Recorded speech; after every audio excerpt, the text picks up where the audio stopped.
สิได้ตูบใหม่แล้วแม่ตู้คำนี่ดีใจน้ำเสียวอยู่บ่แม่เออนอนลินน้ำเอามานอนลินน้ำเสียถามเพิ่นว่า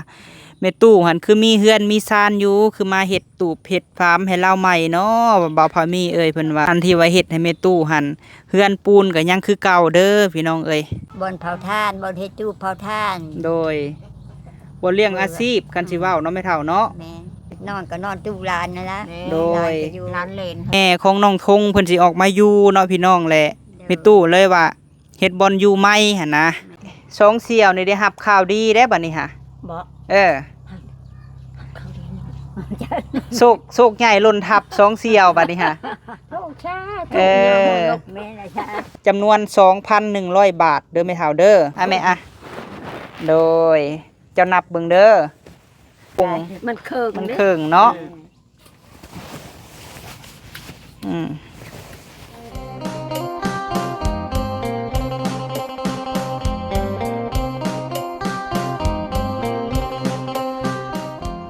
โดยสบายดีเด้อพี่น้องเด้อสบายดีสวัสดีพี่น้องเบอร์สุขุสุคนพี่น้องเนาะพบพ่อกับบ่าวพามีส่วงป้าพี่น้องฝนตกยิบยับเนาะพี่น้องเนาะเอาพบพ่อกันมื้อนี้พี่น้องว่าสิเมื่อเฮือนแหละพี่น้องพอดีว่ามีผู้ใหญ่ใจดีใจบุญเนาะแม่กิษณาซิวิลิงพี่น้องจากเยอรมันพี่น้องเพิ่นให้มามอบข่าวดีให้แม่ตู้บ่าวพามีแล้วก็แม่ตู้ค่ำเนาะพี่น้องเนาะ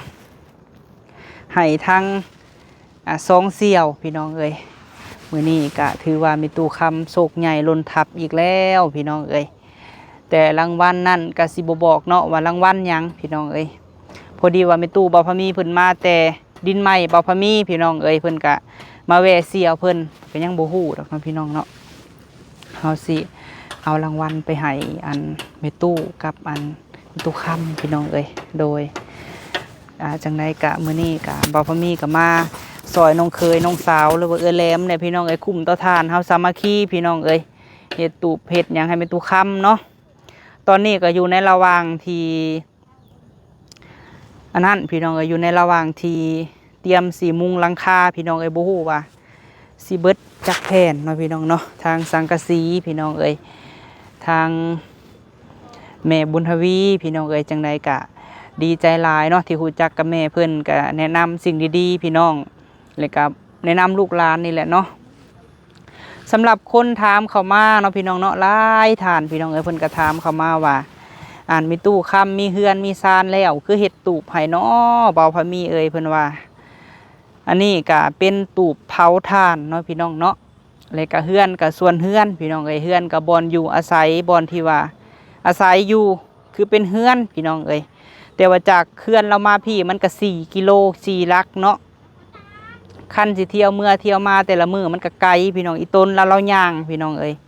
ก็เลยว่าเฮ็ดตูบให้เราเพราะว่าตูบที่ว่าเฮาเฮ็ดตอนนี้พี่น้องที่เราอยู่ปัจจุบันนี่แม่นตูบของน้องทงเนาะพี่น้องเนาะของเฒ่าทงนั่นแหละแล้วบัดนี้หั่นแม่ของเฒ่าทงเพิ่นสิออกมาอยู่พี่น้องแล้วก็เฮาก็ปลูกให้เป็นตู้ค่ำใหม่เนาะโดยก็เลยว่าเฮ็ดให้เพิ่นใหม่พี่น้องถ้าเฮาบ่มีงบก็คือสิบ่ได้เฮ็ดแต่ว่านี่เฮามีงบเข้ามาเฮาก็เลยดำเนินการให้เพิ่นแล้วก็บ่ได้จ้างบ่ได้ว่านหยังดอกพี่น้องคนคุมเตาถ่านนี่ก็ซอยกันคนละไม้ละมือคนละเล็กละหน่อยพี่น้องจับบายช่วยกันกะเป็นตูบพี่น้องลักๆก็คือน้องเคยหั่นแหละเนาะเพิ่นเป็นตัวตั้งตัวติงพี่น้องก็บ่ได้อันพมาดดอกเนาะเพิ่นก็เฮ็ดได้พี่น้องเฮาก็ซอยเพิ่นตัวใดบ่เป็นเฮาก็ยอมรับว่าบ่เป็นพี่น้องโดยป่ะจังใดก็สิเข้าไปหาแม่ตู้ค่ำก่อนพี่น้องว่าเพิ่นสิดีใจซำใดเนาะพี่น้องเนาะช่วงค่อยคำยำแรงพี่น้องเนาะสาวละตียังถ่ายคลิปอยู่ผู้พ่อสินักก่อนมาหาแม่ตู้ค่ำถ้าแม่ตู้บ่าวพามีป้าโทมาอยู่บนมืดแท้สองเสี่ยวนี่เนาะ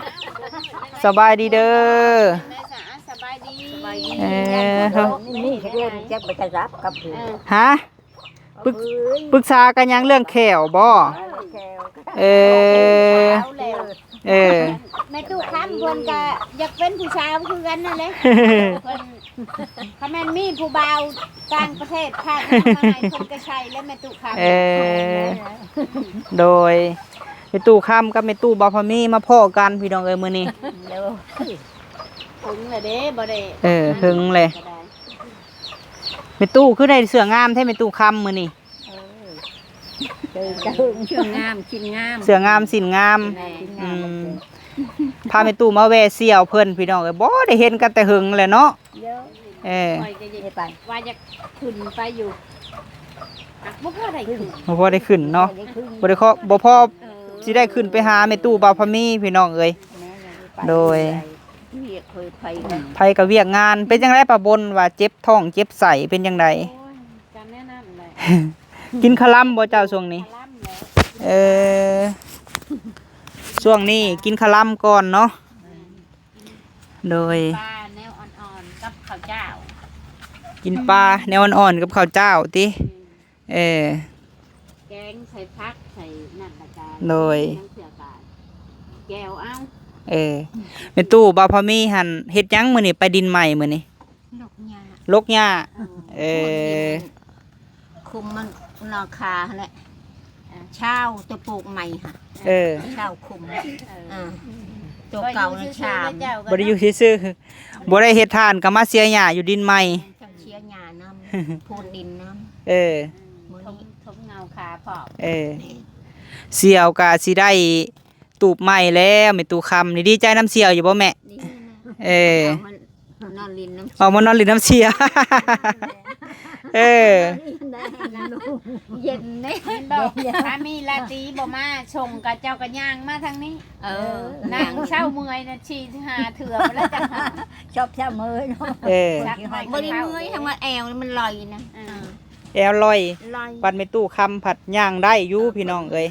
อย่างไรอยู่หำเมย เมื่อยบ่ไม่เท่าปีนี้นะ ปีนี้นะเมยเลย เออ ไปเพื่อก็เมยไป เคยเชื่อก็ได้เมื่อย เมยใหญ่ พอย่างแต่ว่า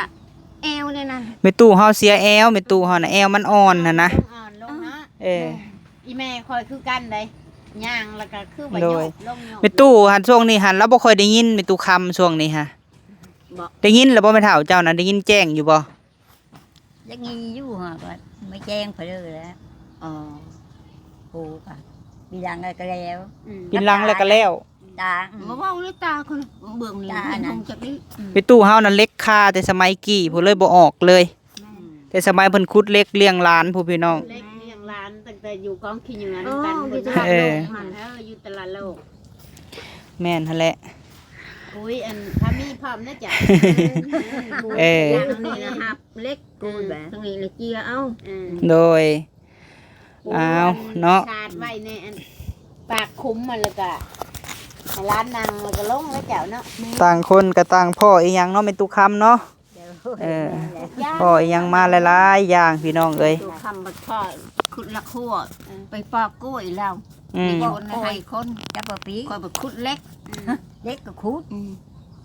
หยอดกะเพราก็ตัดคนทั่วหมด ทานในกระเฮ็ดเนาะแม่ตู้เจ้าก็เฮ็ดหลายปีแล้วบ่แม่เฒ่า โอ้จะอายุ40 หลายปีแล้วซะเนาะ หลายปีสิ บ่แม่นพร้อมกับแม่ตู้เฮาบ่แม่จักปีเจ้าเฮ็ดทานนะ แจ็คปี2,000 2,000 อันจริงจังอะไรนั่น เออ จะเฮ็ดจังหน่อยมาอยู่5 เดือนเมื่อกลับเมื่ออย่างไรลงมาอีกปีหน้าปัดเมื่อปีหือปัดลงมาอีกไรเถื่อ เฮ็ดไป อัน เฮ็ด จริง มา จังเส้นแต่ปี2,000 อืม เอาดูบ่วาง เออ เอาดูบ่ไหวนั่นน่ะเอาเชื่อทั้งเว้นทั้งคืนค่ะ เอาอยู่หั่นมีได้อันว่างจะเถิดจังจะเฮ็ดแล้วน่ะ เออ ไปอยู่อันเพื่อนอาจารย์กีฬาค่ะว่าไปอยู่เพื่อนแต่แกน้ำเมทองไปหาดำหน้าลูกกาดำหน้านั่นกาบางลงเอาไปเฮือไม้นั่นช่าง อืม กะเพราอยู่หั่นแหละไปหาดำ เราก็เฮ็ดมาแต่หึงแล้วพี่น้องเอ้ย จะเฮืองแหละ อ้าวอดทนแม่ตู้เอ้ยสิได้นอนตูบใหม่และแม่ตู้ก็ได้ เออ เพื่อกินน้ำท่าน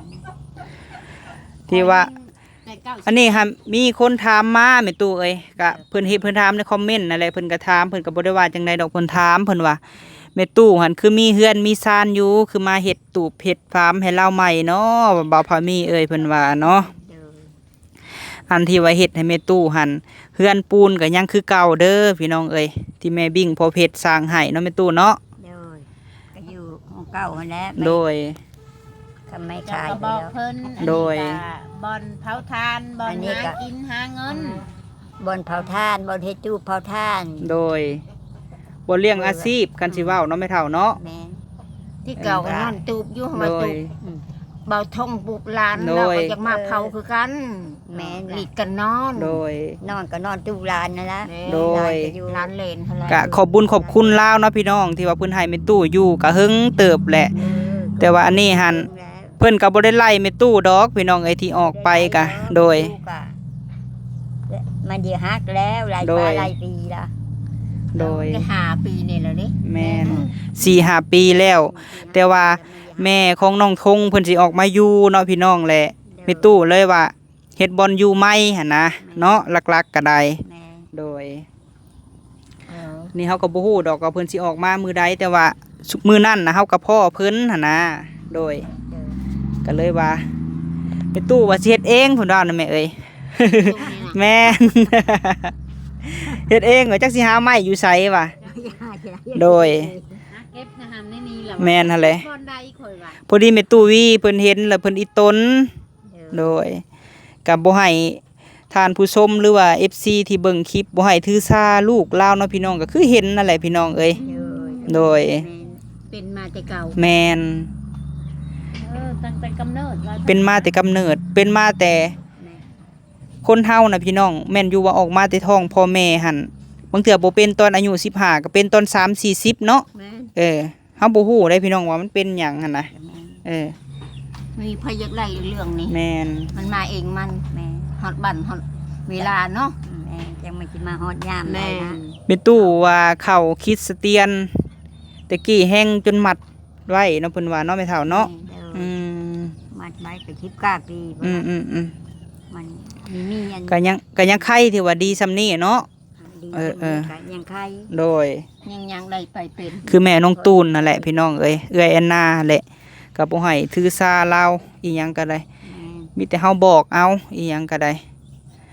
ลักๆก็คือเน้นแม่ตู้นั่นแหละพี่น้องเอ้ยเน้นให้เรา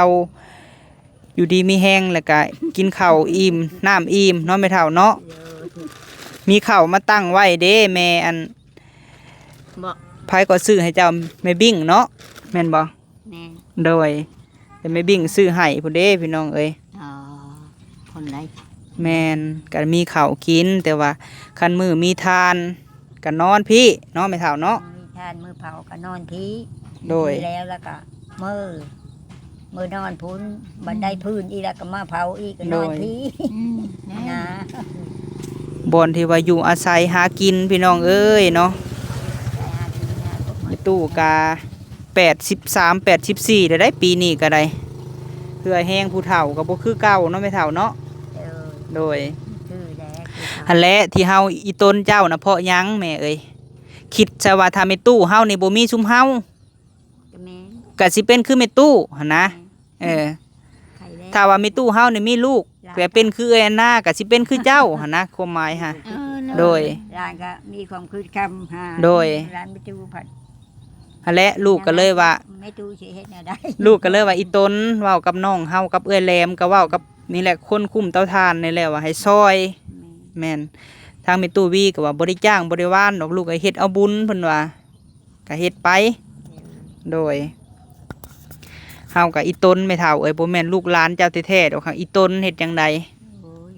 แม่น ซุมื้อนี่สิเน้นหาแต่ซอยคนเฒ่าพี่น้องเอ้ยเว้าตรงๆซะดอกเนาะ คนที่เบิดทางสู่นะ นั่นล่ะ โดย ยามลูกหลาน แม่น ไม่ตู้ก็ใช้ลูกใช้หลานเลย โดย นี่ล่ะ ซ้ำคันสิเว้าคันเด็กน้อยก็ซ้ำน้องเทวคันสิเว้าเนาะผู้เฒ่านี่ซ้ำ เด็กน้อยพี่น้องเอ้ย ก็แม่น แม่นนั่นเลยได้บ่ลุงแหละเออ ไปเก็บเด็ด เฮ็ดอำพอได้อยู่แม่เฒ่าเอ้ย เอ้ยพอได้อยู่ บัดนี้หันสิบ่ได้เป็นทหารยามประบนนอนแล้วบัดนี้บ่ย่านลมเด้อบัดนี้เด้อ เอ้ยไม่ได้ เออบ่ให้มาพี่ได้บัดนี้หาลมก็นอน มีมาดอก เออ ได้ดีแล้วบัดนี้ฮะ แม่ แม่นหั่นแหละ บัดนี้พี่ย่าแล้วไปยามนะบุญยาม นอนบัดนี้เนาะ แล้วอ่ เอ เออบ่สุกไหมใช่บ่สุก มาแต่หอ อืม ปีแล้วนี่เพชรไม่นอนเพิ่นไม่ก็ย่านอยู่นี่ชงไม่รู้โอ้ยพลก็พูดเลย อืม อ้าวพูดเช่าก็เมื่อ บัดนี้ร้านทรายร้านคำเก่งเพิ่นขุดเสาพากันชุมเฮาพากันขุดบักเลิกๆหนึง มลม มันบ่เป็นหยัง ต่ำช่ำ โดยฝนตกก็นอน แอมฟ้ากระจงกระจาดคักบ่คักโดยอันแหละก็เฮ็ดให้แม่ตู้ปลอดภัยเฮ็ดให้ประตูประต่างใส่จุบเจือแม่เฒ่าเอ้ยโดยเฮาก็บ่มีหยังที่ซอยเจ้าแม่เฒ่าเอ้ยมีแต่เหือแห้งและชุมเฮาก็ได้ โอ้ยไม่เท่ากันใจอยู่ โดย หลานเขาก็ดีใจ บ่ได้อยากได้เงินนำแม่เฒ่าดอกเนาะ ยังได้ จะ นะเท้าเงินใคร ถ้าเอาเงินใครทาน ใครฆ่าด้วยละยังกี่ได้ บ่หยอกเด้อแม่เฒ่าเด้อทานเจ้าให้ได้จักซอบเตาสิขวัดมื้ออื่นมื้อฮื้อนี่ฮะ จักแล้วทันได้คอดอากระจูดวานนี่ เออหากะอันนั้นเนาะป้าสามไม่เท่าไม่ตู้เฮาออกมานอกพี่มันแจ้งแหละปะพากันออกมานั่งนอกพี่ ไม่ขุดหยาดอย่าบอก ได้อยู่ป้าไปผูปะไปเบิ่งสองเสียวผูไปตะทานไม่เท่าผูปะ ยังบ่เป็น ฮะให้ย่างเฮียงกันบ่ดูสองเสียวน่ะ ยังก็กินบ่เป็น เออ เขี่ยวไปได้ เสียวผัดไปได้จุงกัน ป้าแม่ อันนี้เรา อืม มาไปได้เหรอขนองนี่น่ะมันเท่งขนอง เออ งานขนองแล้วค่อยก็เลย ฮะเด้ งานขนองนี่แหละ ไปตู้เฮาผัดเจ็บแอวมันลอยบ่แม่ มันฮอต เออ ไหลแล้วจะฮอตอืม แม่นหั่นเลย บ่ได้มันโหดยังกอมลงกอมมุกครับไปเอาอื่นห้ามหา หน้าเอ็นอะไรยังเอ็นอะไรเดี๋ยวนี้นะ รถไทยปะนางพี่น้องแม่นบอกรถไทยปะนางแม่นแหละเนาะมาจอดไว้ตาก็เดินหาว่าเห็นได้คือเชื้อนี่ อืม เขาจะไปทางเคยมาพงจะเอาเบอร์มอนนั่น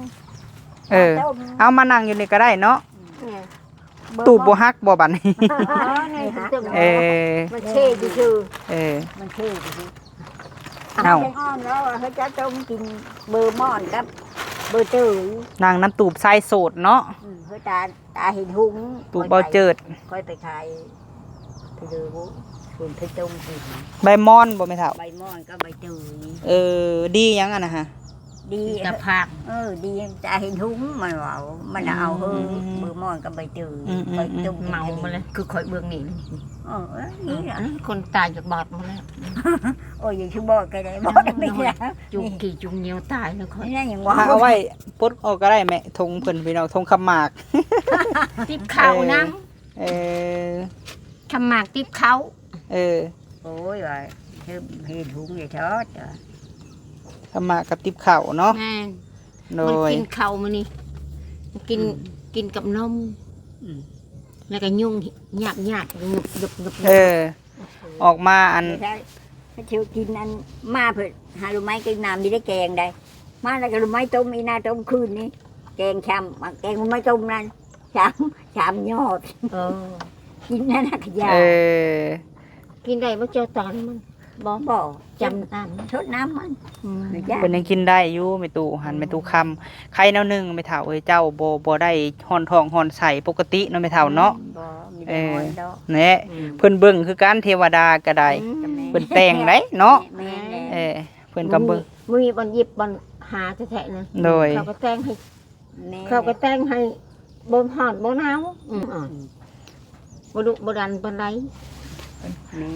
ก็ว่าได้จักซอบไม่เฒ่าทานเจ้าเตานี่ โอ้ยไม่เท่าเอาได้บ่ เผาเลย ได้หรือบ่ เผาเลี้ยงกันเลยเนาะเตาเจ้าเตาอันนี้เตาประบนจะนาง 3เตาเลย เขา ดู ก็ จะ แต่ง คืน ของปะนาง จะนาง เรากองแหละเนาะ กองละ ระวังไม่งอดได้ตู่ผู้บ่าวนี่ เอ้ย เซเลย มันเจ็บ ยังขุดตื่นแล้วเนาะ บ่ทางน้ำแม่เอ้ย มัน บ่ เขา เขา น่ะ น้ำเนาะมัน เพิ่นว่าอันสิย้ายอันเฮ็ดบนคอกรถอยู่นี้เพิ่นเว้ากับเฮาหั่นนะแล้วตู้เพิ่นสิย้ายไปปลูกอยู่เทิงโน้นหันอันนี้รถเพิ่นก็จอดอยู่หันก่อนตู้เพิ่นเฮ็ดมาอยู่เทิงนี้เพิ่นว่าท ทั้งลูกปะนางบ่เจิดเนาะและบนตูบเก่าเพิ่นนี่เพิ่นสิเฮ็ดคอกรถไถเพิ่นปลูกจัก6ลัก เอาหลักเก่าเลย ลักเก่าเซ่เลยลักเก่านี่ใส่บ่ได้ เฮ้ยได้บ่ได้ นี่อันนี้เห็นบ่เจ้าเบิ่งนี่หมอด ก็บอกเอาตัวนี้มันกะเอาตัวนั้นตัวมันอัน อื้อ นี้ หือ ให้เอาตัวไม่กะออก เอาสั่นเนาะมามื้อนี้สองเสี่ยวนี่ได้รับข่าวดีได้บัดนี้ค่ะ บ่ เออ เขาดี โศกใหญ่ล้นทับสองเสี่ยวบัดนี้ค่ะ โอ้ชา เออ ลกแม่นะชา เออ ดีใจบ่ได้รับโศกใหญ่สองเสี่ยวนี่ ใจแล้ว เออ มีแต่คนงาม มีแต่คนงาม ตัวนี้แล้วงาม เออ คนงามนี่ผู้ไทยตัวนี้แม่ท่านผู้เดี๋ยวคนงาม คนงามพันปรุงเนาะแขวเนาะเออเอาสั่นเนาะถือว่ามื้อนี้ก็มีข่าวดีทั้งสองเสี่ยวเด้อพี่น้องเด้อเนาะมีแม่กิษณาซิวิลิงเนาะอยู่ทางเยอรมันพุ่นแหละเพิ่นก็เคยซอยพวกเฮาแม่ตู้เอ้ยอันผู้เพิ่นซอยเจ้ามื้อนั้นในตู้คำเจ้าจื้ออยู่บ่ที่เฮามอบเงินให้เจ้ามื้อนั้นเด้ มีชื่อ อัน400นี่แม่เฒ่า มีชื่อได้ลืมได้ บ่ลืมชื่อเนาะแต่จื้ออยู่ว่ามอบเงินเนาะ โดย ลืมชื่อ กับชื่อเพิ่นค่ายคือต่างประเทศแต่แม่ตู้จำบ่ได้ แม่น ชื่อเพิ่นน่ะแม่กิษณาเด้อแม่เฒ่าเด้อ เออ แม่กิษณาซิวิลิง เออ อยู่เยอรมันโดยเนาะสิมอบให้แม่เฒ่าข้ามก่อนแล้วจังสิให้แม่เฒ่าเฮา โอ้มอบมา แม่เฒ่าจำนวน 2,100 บาทเด้อแม่เฒ่าเด้อ 2,000 2,000 ให้เจ้านับมึงก่อนโดยมึงเด้อให้แม่ตู้ เป็นในบ่เฮ้ย เจ้าเป็นอยู่ดอกแรกเนาะ นี่ อื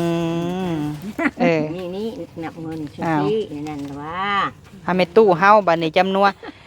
แม่ตู้ค้ำมื้อนั้นหันเพิ่นได้แล้ว400แหละเพิ่นให้อีกมื้อนี้หา2,000ก็เป็น2,500เนาะ เออ แล้วแม่ตู้เฮาหันมื้อนั้นเพิ่นบ่ได้สิให้เพิ่น2,500แม่โดยเจ้านับเบิ่งเด้อเอาเงินน้อยได้จังได้หลาย มันเคิง มันโค้ง มันเคิง มันเคิงเนาะ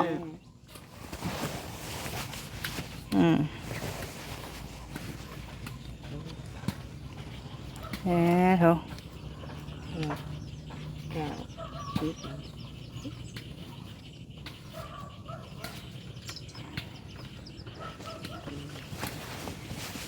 ครบเนาะครบแล้วมีตู้จันทรนี่ได้2,500มีตู้นี่ได้2,000มื้อนั้นได้400ได้มีตู้เด้อหักซ้ำกันสุเจ้า2คนหั่นโดยเอาซะมีตู้คำก็เอาไว้ซื้อรัวซื้อพื้นไม่เท่าเอ้ยโดยมีตู้เฮาก็เอาไว้ซื้อน้ำซื้อในครอบครัวพี่น้องกับบางเทื่อร้านมาพี่กะ เท่ากับชีพืช โดย เบอร์มันนั่งก็ยังอยู่ ยังบ่ไม่เท่าบ่กันทุงก่อน เก็บไว้ดีๆเด้อไม่เท่าเด้ออย่าเฮ็ดคือเพลงได้เอาไว้ในเสื้อน้อยเพิ่นมีผู้บ่าวมาลักเอาเนาะ เสื่องไว้ในเสื้อน้อยก็ยังเห็นเพิ่นว่าเนาะ เอาวันเขาคำเขางอมเลยสบายเลยชวนหน่อย ในตู้เฮาก็เอาไว้จับเจือเด้อแม่เด้อ แม่เนี่ย โดยซ้ำกันสองเสียงหันได้ซ้ำกันเพิ่นอีต้นเพิ่นว่าโดย จ้างเชียว ช่วงนี้เฮาก็บ่มีหยังให้แม่ตู้เฮาก็ได้แม่คือฮู้แหละแม่เอ้ยเฮาก็เฮ็ดทันเฮ็ดนี่แน่เฮือนซ่านก็บ่ได้ค่อยยืนไม่เท่าพี่น้องเอ้ยมิ เงินกินบ่ โดย ชื่อ ลักๆก็มีแต่ผู้ค้ำครอบครัวส่วนนี้ก็น้องสาวน้องเคยพี่น้องเอ้ยซื้อหันซื้อนี่แนวอยู่แนวกินให้แม่เฒ่าอ้าวบ่เป็นหยังเนาะแม่เนาะเก็บไว้ให้ดีเด้อ ในตู้กระโปรงนี่ก็หิว หิว ไปบ่ยืมใหญ่บุญแทน อ้าวแต่ว่ากันไม่เท่าเอ้ยเจ้าได้เจ้าก็ใส่เพิ่น100นึงเนี่ยมันก็ได้60กว่าพันแล้วเดี๋ยวนี้ฮะโดยเขาสิให้เจ้าให้พรเด้อแม่เด้อแม่กิษณาซิวิลิงเด้อพากันนบมือให้พรเพิ่นโดยแม่กิษณาชีวิตช่วย โดย ช่วยในตู้ก็เฮยอยู่ดีมีแห้งเด้อจิตเนี่ยได้ใครยังมีเด้อเจ้าสุขภาพแข็งแรงหาสิ่งใดก็ได้สิ่งนั้นเด้อ คือรังไหลมาให้หลัง โดย โลเดี๋ยวมันคือยืนเด้อ โดย ก็มีใจบุญก็คือกันเด้อดีมีแห้งเด้อ โดยเอาซาถูกเนาะอ่ะแม่ตู้บ่าวพามีบาดนี้ คือแม่ยังก็ แม่กิษณา แม่ กิษณา แม่กิษณา ซีวิลิง ชีวิลิง โดย ขอให้อยู่ดีมีแห้งความเจ็บอย่าให้ได้ ความไข่อย่าให้มี ขอให้อายุมันควันยืนปรารถนาสิ่งใดขอให้ได้สิ่งนั้นเด้อพูนมีใจศรัทธาทานเฮาน้อยเฮาเฒ่าเนาะได้ชำนีกันเนาะมนุษย์ชาตุเพิ่นทำการงานอะไรก็ขอให้เพิ่นหลับลื่นคืนหาเพิ่นหมื่นเท่าโกดเท่าเด้อไม่ได้ชิงดีเข้ามาในชีวิตจ้า สาถูกเนาะแม่ตู้ทั้งสองก็อยู่ดีมีแห้งเนาะ ขอให้เป็น เป็นสะพานบุญให้อยู่ดีมีแหงไปทางใดก็ขอให้ตลอดปลอดภัยเด้อไปทางใดก็ให้อยู่ดีมีแหงมีคนหักมีคนแทงน้อยเนาะ โดยสาถูกเอาโดยได้แล้วบาทนี้เนาะเอาจังได้ก็ไปก่อนเด้อบาทนี้เด้อแม่ตู้เด้อจบคลิปกันเด้อสบายดีเด้อแม่เด้อทั้งสองโดยเอาพี่น้องเอ้ยเนาะคลิปนี้ก็มามอบให้เงินให้ซองเสี่ยวพี่น้องเอ้ยแม่ตู้ค้ำแล้วก็แม่ตู้บ่าวพามีเนาะจังใดก็ขอบบุญขอบคุณหลายๆเด้อเนาะแม่กิษณาซีวิลิงจากเยอรมันเนาะก็ขอให้แม่อยู่ดีมีแห้งแม่เอ้ยแม่ตู้สองคนก็ได้รับเงินของแม่แล้วเด้อเนาะขอให้บุญคำนำสู่แม่และบ่ว่าแม่หรือว่าครอบครัวของแม่เนาะเฮ็ดธุรกิจการงานค้าขายอันใดเนาะหรือว่าเฮ็ดอันใดก็ขอให้ขึ้นให้เกินเด้อแม่เด้อขอให้มีแต่ผู้ฮักผู้แพงแม่ขอให้ไปใส่มาใส่ตลอดปลอดภัยขอให้บุญรักษาเทวดาคุ้มครองเด้อแม่เอ้ยที่ว่าสดซอยครอบครัวบ่าวพามีแล้วก็แม่ตู้ค้ำเข้ามาเนาะโดยป้าจังได้คลิปนี้ก็สิได้จบคลิปก่อนเด้อพี่น้องเด้อเนาะพบพ่อกันในคลิปหน้าสำหรับคลิปนี้ไปแล้วพี่น้องเอ้ยกล่าวคำว่าสบายดีเด้อพี่น้องเด้อ